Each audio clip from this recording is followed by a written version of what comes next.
கிறிஸ்துவுக்குள் பிரியமான அன்பு சகோதர சகோதரிகளே, தேவனுடைய பெரிதான கிருபையினால் நாம் தொடர்ச்சியாக தியானித்து வரும் 93 நாட்கள் நினைவு கூறுதல் தொடர் தியானத்தில் இன்று 57ஆம் நாள். இன்றைய நம் தியானத்தின் தலைப்பு, உயர்த்தப்பட்ட நிலையில் மனுஷகுமாரன் சிலுவையே மகிமைக்கு வழி.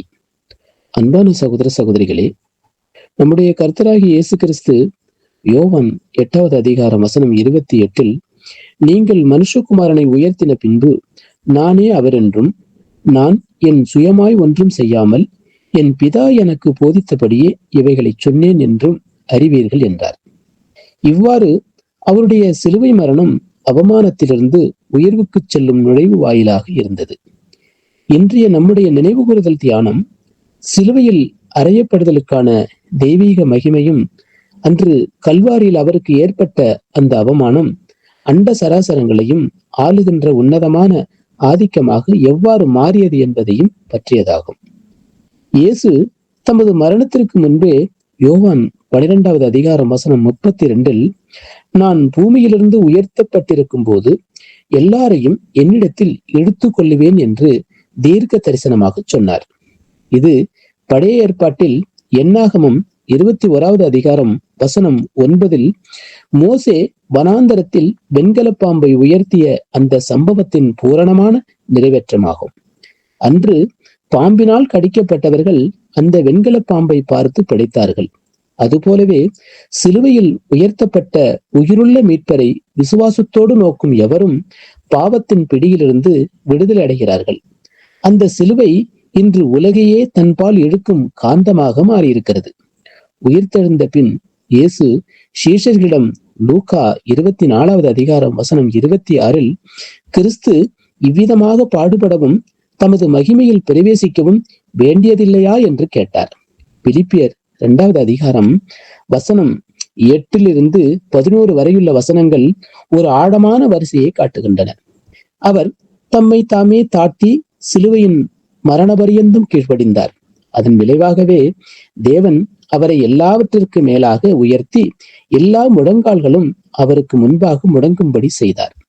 அன்று அவர் சுமந்த அந்த சிலுவை இன்று அண்டசராசரங்களையும் ஆளுகின்ற சிம்மாசனமாக மாறியிருக்கிறது. சிலுவையின் மூலம் பரலோக ராஜ்யம் ஆரம்பிக்கப்பட்டு அதன் ராஜரீகம் பாடுகளின் மூலமே உறுதி செய்யப்பட்டது.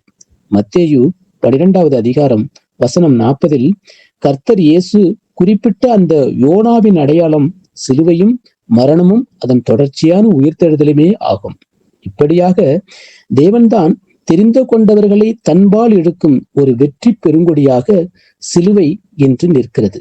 நாம் பங்கெடுக்கும் அப்பம் மற்றும் பாத்திரம் நம் ராஜாவை வெற்றி பெற செய்தவை என நினைவு கூறுவோம்.